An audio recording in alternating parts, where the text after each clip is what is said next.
What's up guys and welcome back. Today we're going to be talking about another comic book. Now this is issue 3 in the series Alien 3, the Unproduced Screenplay by William Gibson. That is a mouthful, but I think I got it right in one take. So this is issue 3 out of 5 and this is the perspective cover I have for it. Now there are variants, but this is the one I did pick up and it's a really awesome one with the Xenomorph, which I believe is on top of like a building or something. I can't really work it out, but you have all these stars in the background and I just love like the colours of the fire with the stars mixing in with the lit Xenomorph, the way the fire like goes on his shell. So yeah, it's a really cool cover there. So let's get into the story. In the beginning of this issue we get to see a freshly born Xenomorph aboard the Rodina ship, and for the first time it seems this chestburster in this sort of cryotube thing has a full-shaped Xenomorph head, which is something we hadn't really seen prior to this in the first two movies. So I'm not sure if this is supposed to be a new type of Xenomorph or if this is just the rendition they were going to go with in 3, as the creatures do look different in every film. We get some interesting conversation between the members of the Rodina, the Weyland-Yutani members. I believe they are Weyland-Yutani, but they're talking about how this thing was like created to be manipulated, so it's kind of a disaster in the making, and it just, fortunately for them, they're going to be the ones who are going to be taking the reins of this manipulation and obviously using it for the weapons tech. So it's kind of stumbled into their hands, even though they know it's such a dangerous prospect. So Bishop is back on his feet again in this issue. His body's been reassembled and I guess he's back to normal, besides having his memories wiped of anything to do with the Xenomorph. So aboard the Anchor Point station, Tully and Spence and the crew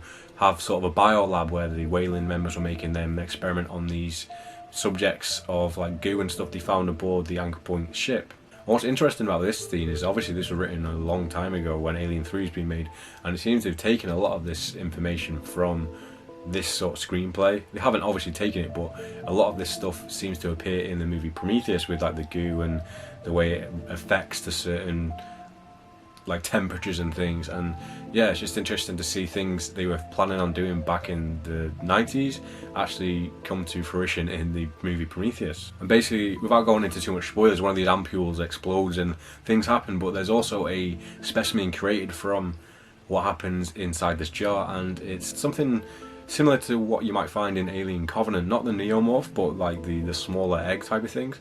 And yeah, it's just weird to see how this experiment in this jar has created a smaller egg. So I really hope they delve into more information about how this process actually happened, because it's definitely a very important thing to the life cycle of the alien if we can discover how the egg is actually made. And I think they're actually splicing the DNA they've found. So is it possible that the egg was created from splicing the DNA of the alien and the human? So I'm not sure how that works out, but I just thought that was a very cool thing to see. And yeah, like I said, in most of these reviews for these issues, I would have loved to seen it on the big screen. There's a plot point in this issue about Newt being sent away from the station to go and live with her grandparents that are apparently still alive on Earth. Now, I don't know how the timeline works out. I can't remember how far this is after Aliens. I believe it's not too far, but I'm assuming her grandparents would be really old, especially by the time she would have made it back to Earth.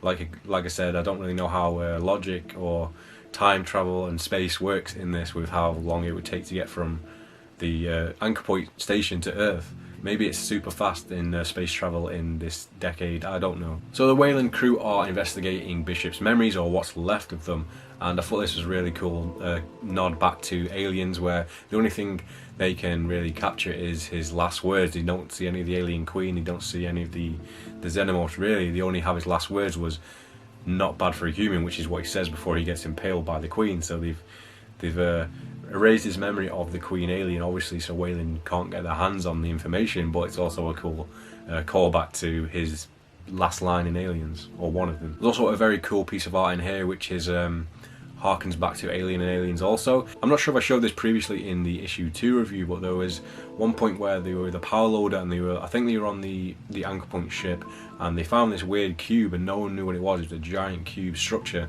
And yeah, I didn't really know what it was about because they didn't really explain it at all, and we saw that they brought it aboard the ship in this one. And there was a scene that's really harking back to Alien and Aliens, where we saw the inner like design of this cube. It was all pipes and stuff, and you saw a Xenomorph was actually hiding within the pipes of it, so you could see it. And it was obviously a nod to Alien towards the end, where the alien is inside the the escape ship. And it was also a lot like the scene in Aliens with all the Marines in the hive on LV-426 when the aliens started just coming out of the walls, and some of them were there in the foreground, you just didn't see it. So it seems so far, if this was to be a film, it would blend in the horror of Alien with like the more bigger, badder sci-fi aspects with the Marines and Weyland-Yutani of Aliens into the story. So I'm really digging where this is going. So with what happened in the lab with the ampules and the goo, Weyland has taken the chance to just take Tully and Spence, two of our main characters really, out of the biolab and replace them with Bishop, who's now a fully functioning android. So Weyland has their grips on basically Weyland-Yutani property with Bishop, so they can order him to do what he wants. And as we know from Alien how Ash regards his experiments, we know that he's probably going to find a lot more information that is useful to Yutani than Tully and Spence. And from Aliens we know Bishop is more of a moral compass android, although he follows orders. If he's under orders by Weyland-Yutani, he'll do whatever they want him to do. So we could potentially see a turn in his character being more like Ash, as more of an android who will do whatever it takes to get the job done. There's a little bit more of bonding between Hicks and Newt in this one, which is really sweet. I like to see those characters together, as we didn't see them get too much time together in the movie, so it's good to see them get a bit more time here, definitely compared to what they get in Alien 3. So Havoc breaks out into the Rudina ship where they have the Xenomorph in the tube, and this, I wasn't expecting what happens here, because it just eradicates one half of the story when I thought they were going to go into a whole new direction and see what they were going to do with this thing, but they kind of just throw it out. But I wasn't complaining, because we get to see a lot of cool gore and some hive imagery of people in the walls and chest bursters. So yeah, really love to see that kind of stuff, especially considering the first two issues were a lot more about the characters and the story and the build-up, and it seems like we're getting into the action now, especially with this being, say, the middle point of what would have became the movie. And what seems to happen in the latter part of this comic is that we're starting to form a team between the people who are starting to realise what's going on the spaceship with Weyland-Yutani and these creatures. So we get Hicks and Tully and Spence and whoever, we seem to be morally on the good side, forming a team together to try and figure out what's happening and stop these creatures from ever reaching the government's hands and Earth. I feel like the next issue we're going to get a lot more character interactions and a lot more Xenomorph action, so I can't wait to read that. I'm probably going to read that shortly after filming this video actually. And I'm interested to see how all these characters all work together, because there's only seems to be a couple of them who are military trained, the rest of them are just like scientists, so it's kind of a mixture between the cast of Alien and Aliens, so hopefully we get to see a good blend of both of those, the science and the military. There is another death before the end of the comic, and it's not really a main character or anything, but it's definitely reminiscent of the scene aboard the ship in Alien Covenant towards the end in the shower, so I won't say much more about that, but there's some great gore and great like blood scenes, and it's just crazy to see how much the later films in the series had taken from this screenplay. So that's been my review for issue 3.